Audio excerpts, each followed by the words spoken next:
Bonjour à tous et bienvenue dans ce nouvel épisode de Commencer à comprendre. Aujourd'hui, j'ai une question à vous poser.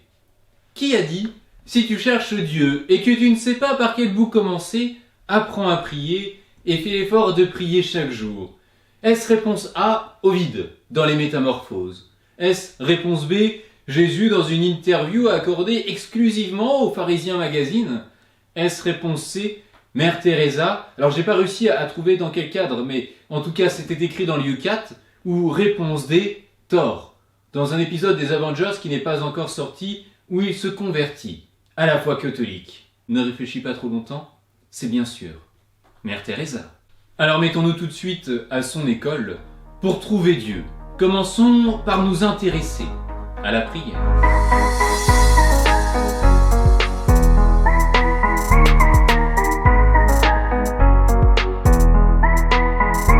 Prier, c'est avant tout vivre un cœur à cœur avec Dieu.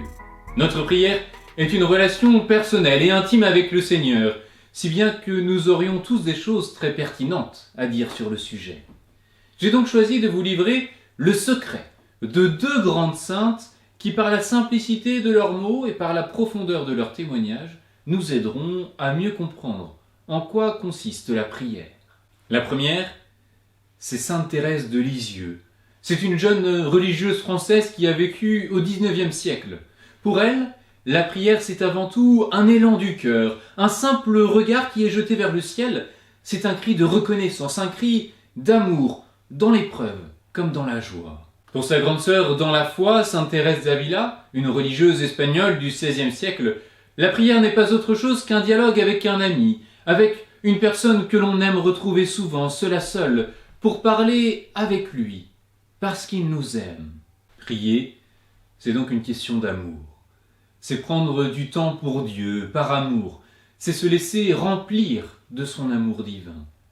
Lorsque nous sommes amoureux d'une personne, nous désirons passer du temps avec elle. Nous désirons la voir le plus souvent possible et nous passons un temps incroyable à penser à elle, à relire ses lettres, pour les plus romantiques et les plus anciens d'entre nous, ou à checker son profil Insta et relire les discussions Messenger, pour les plus connectés d'entre nous. Avec Dieu, c'est pareil. L'amour que nous avons pour Dieu doit nous faire régulièrement penser à lui, doit nous faire régulièrement avoir le désir de prendre du temps pour l'écouter, pour se livrer, pour relire ses paroles dans l'Écriture sainte. Parmi les nombreuses manières de prier qui existent, je voudrais vous en présenter 3. D'abord, la prière vocale, ensuite la méditation, et enfin l'oraison. D'abord, la prière vocale. La prière vocale, c'est une prière qui s'exprime à travers des paroles. Le Notre Père, par exemple, que Jésus nous a lui-même enseigné, le Je vous salue Marie, ou encore des chants de messe, des chants de louange que nous aimons particulièrement, voire même des paroles qui vont jaillir spontanément de notre cœur. Le plus important dans la prière, avant d'être la forme utilisée, c'est que notre cœur et notre âme soient complètement tournés vers Dieu. La deuxième forme de prière dont je veux vous parler, c'est la méditation. La méditation, c'est une sorte de réflexion priante. C'est-à-dire qu'on va prendre le temps de lire un passage de la Bible en demandant au Seigneur de nous aider à mieux le comprendre, à mieux le connaître. Le chapelet, par exemple, nous aide à méditer des passages de la vie du Christ et des mystères de la foi. Si vous vous souvenez de la parabole du semeur dans l'Évangile selon saint Marc, la méditation fait de nous une bonne terre. Elle permet que la parole de Dieu germe et prenne racine en nous. Enfin, la troisième forme de prière dont nous allons parler, c'est l'oraison. L'oraison, c'est un silence habité par la présence mystérieuse de Dieu, par l'élan de notre cœur et par les paroles que nous échangeons intérieurement avec le Seigneur. En fait, il s'agit de définir un certain temps, 15, 20, 30, peut-être même 60 minutes, qui sait, mais un temps que nous décidons de consacrer chaque jour à Dieu.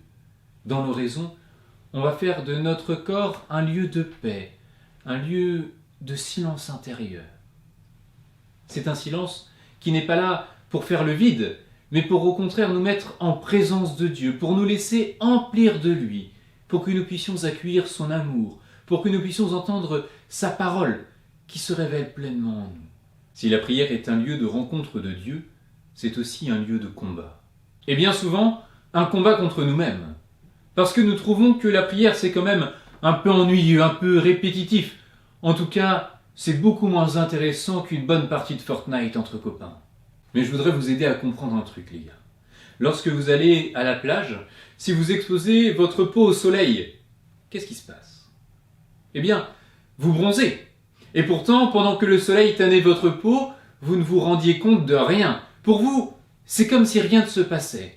Et pourtant, vous avez bronzé. Vous pouvez le voir, vous le savez, c'est inscrit dans votre peau. Il s'est passé quelque chose. Eh bien, la prière, c'est pareil. La prière, c'est bronzer au soleil de Dieu. Parfois, on a l'impression que rien ne se passe dans la prière, mais un peu plus tard, lorsque l'on regarde de près, on s'aperçoit que l'on a pris des couleurs. Et ce ne sont pas n'importe quelles couleurs, ce sont les couleurs de la sainteté.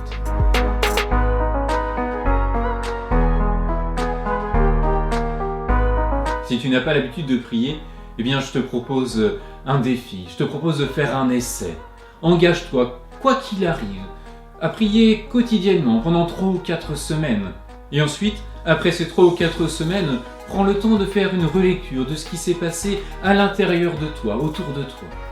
Et je parie avec toi que tu seras très agréablement surpris.